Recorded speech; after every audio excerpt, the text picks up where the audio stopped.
Hello, friends. Sleep Tight Stories, Sleep Tight Relax, and Sleep Tight Science are now available to play on Story Button, the device that makes it easy to listen to our shows and more without having to use a phone or tablet. This month, you can save $10 at storybutton.com when you use the code SLEEPTIGHT. Story Button, the home of imagination.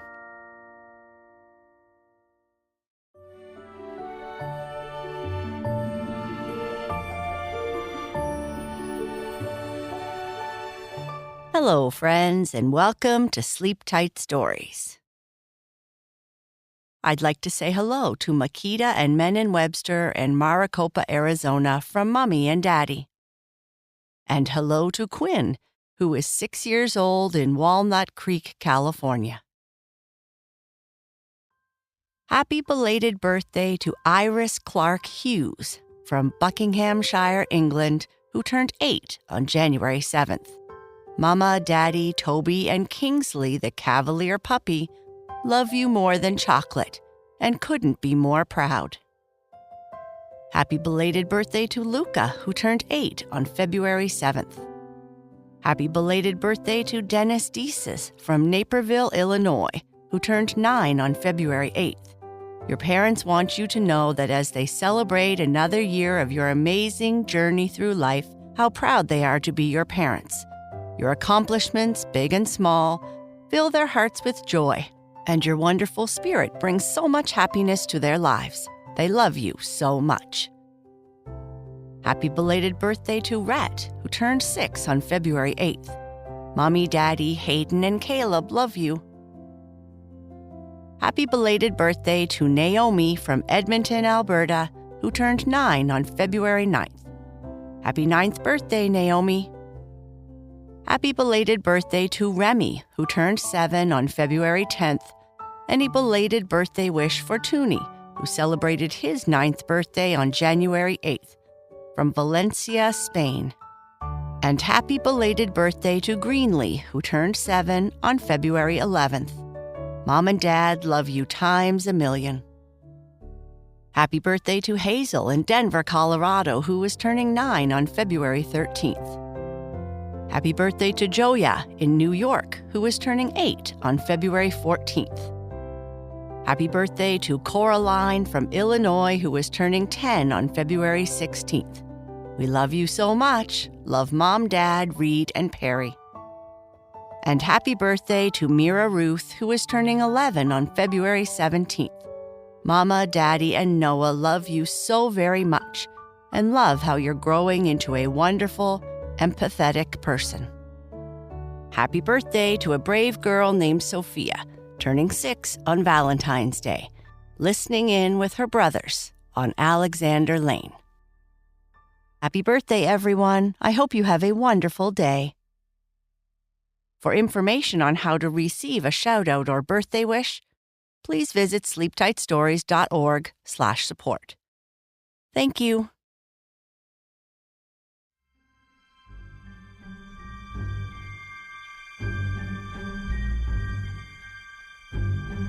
Sarah is a girl who does not like being short. She asks her mother if she will always be short, and her mother says she is just a late bloomer. Sarah works on some art for school while her mother hangs a new painting she got. It is a dragon. And while Sarah is working on her art, she is sure she sees it moving out of the corner of her eye. Sarah meets Sparky, the dragon. Thump, thump, thump. Not quite standing on her tippy toes, Sarah placed some heavy books on the dining room table chair. "Mom, why am I the shortest girl in the universe?" Sarah said as she went back into the living room to get more of those thick art books her mother and father liked to read.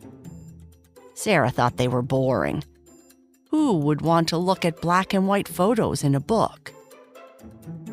"Sarah, you are not short. You are just a late bloomer."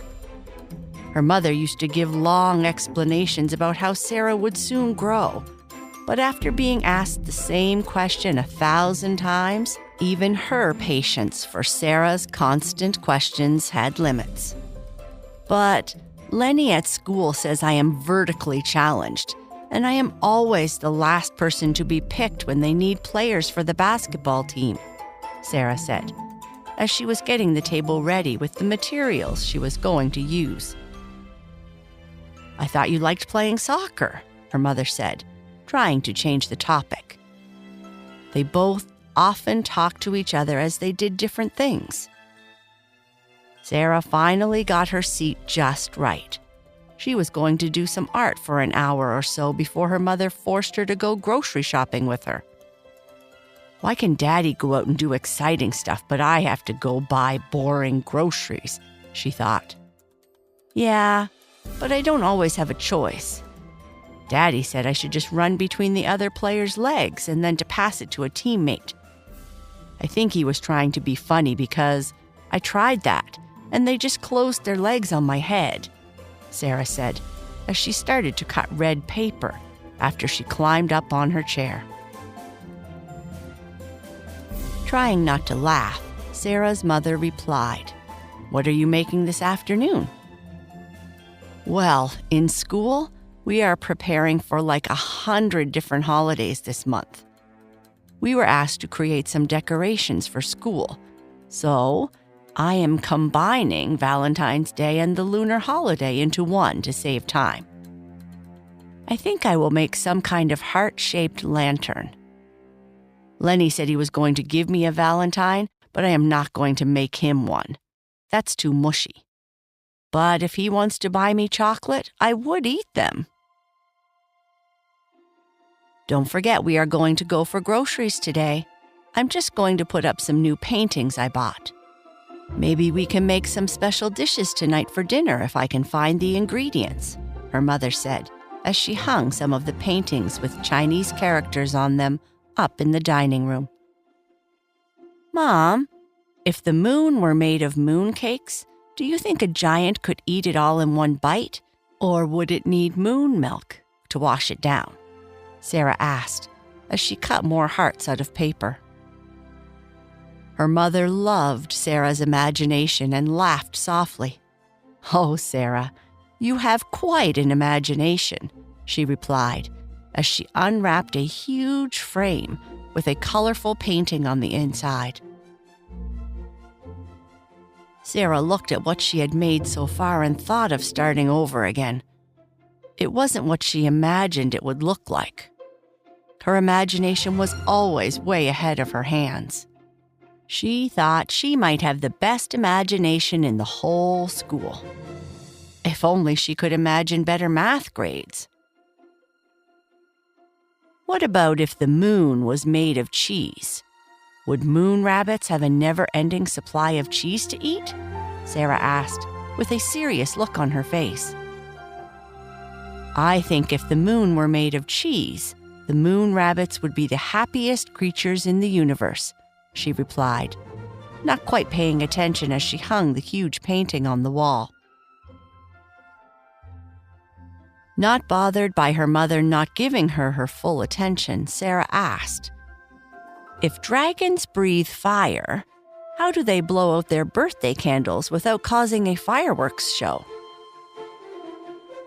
Perhaps they have a special way of gently whispering their wishes to the flames, so they flicker out in a puff of magic smoke, her mother suggested, stepping back to admire the painting of a dragon that now hung in their dining room. What do you think? Did I hang it straight? Her mother asked. Is that a dragon? It looks so big. I guess the frame looks straight, but I have another question. Her mother sighed. What question? If you hang the dragon painting upside down, will the dragon learn to walk on its hands, or would it fall out of the picture? I think it might walk out of the picture and eat all the cookies you have on your plate, her mother said, laughing. The dragon is not allowed, Mom, Sarah said as she took a cookie in her mouth and covered the rest. Sarah reserved the word mom for when she was serious. Paper and glue wasn't really Sarah's favorite thing. She preferred to get lost in a book or maybe paint. Mostly, she just liked asking questions and daydreaming about the answers. She was sitting there staring off into space, almost finished with her first heart-shaped lantern, which wasn't really heart-shaped or a lantern, when she noticed a slight, almost imperceptible movement in the corner of her eye. The dragon in the painting seemed to twitch, just a whisker, just a scale, but enough to break Sarah from her daydream. "Mom," she called out, her voice full of its usual curiosity. "Did you see that? The dragon in the painting moved." Her mother, done with hanging paintings, now busy packing away the rest of the clean dishes, paused to glance at the painting. "Moved? Oh, Sarah, maybe it's just the light changing, or your imagination playing tricks on you," she said with a smile. Unconvinced, but momentarily distracted by her mother's suggestion, Sarah returned to her art, though her eyes flickered back to the painting every so often, searching for another glimpse of movement. "It's just my eyes playing tricks on me," she thought. After they returned from their boring grocery run, Sarah looked again at the painting. She was certain. The dragon's position had changed just a little bit, but it was certainly different from when they had left. Its head seemed to be tilted more towards the room, as if it had been watching the door, waiting. "Mom, are you sure this dragon doesn't move?" Sarah said, pointing at the painting. "I think the dragon looks different than before. Is it like some kind of computer screen or something?" Her mother, looking at the painting, laughed softly.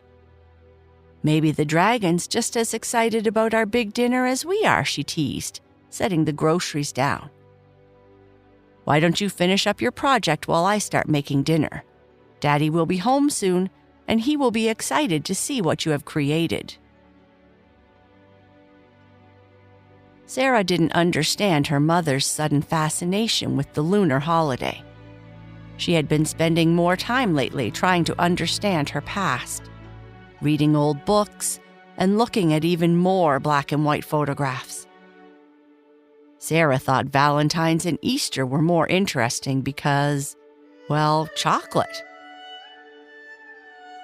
That night, after eating their big dinner with too many green vegetables and not enough sweet treats for Sarah's taste, Sarah lay in bed daydreaming. Or was it night dreaming? She wasn't sure what you called it at night. She had just finished her book about a magical princess with superpowers that saved a prince, and then she went off into the sunset with a Labrador retriever. Sarah wanted a dog too, but her father said maybe later. Maybe later was his way of saying no. Getting out of bed, Sarah felt really thirsty. Too much soy sauce and not enough sugar.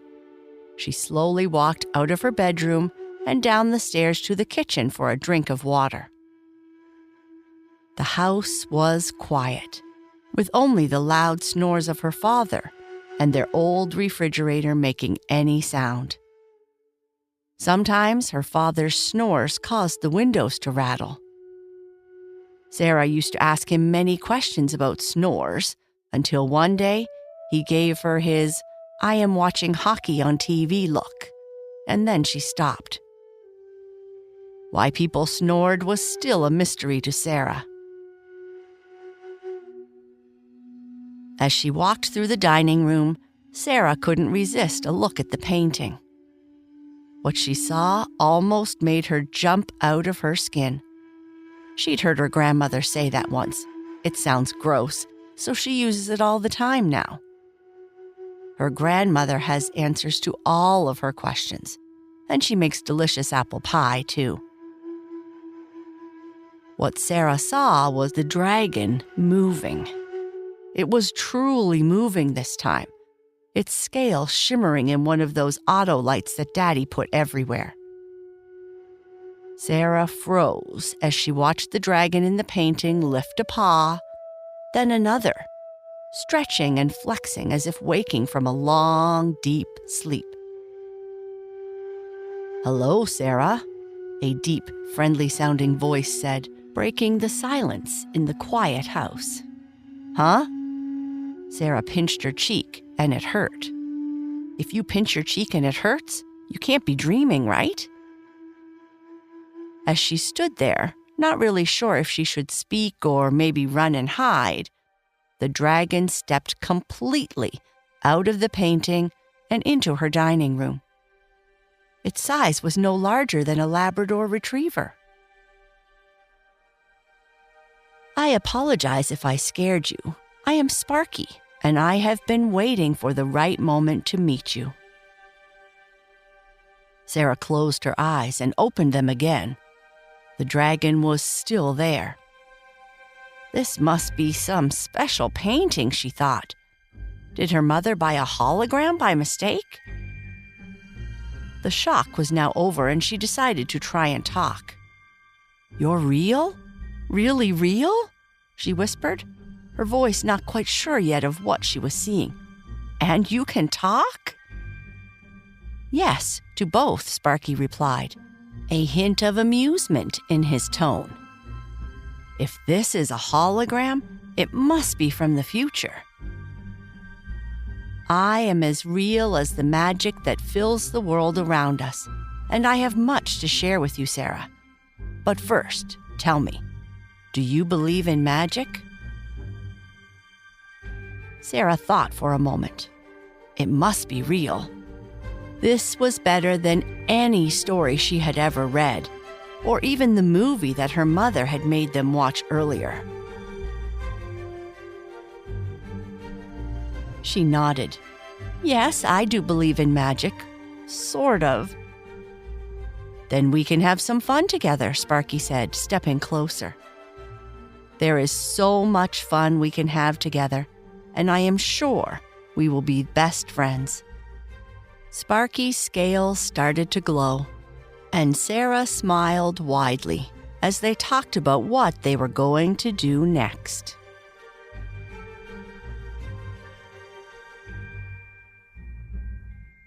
And that is the end of this part. Good night.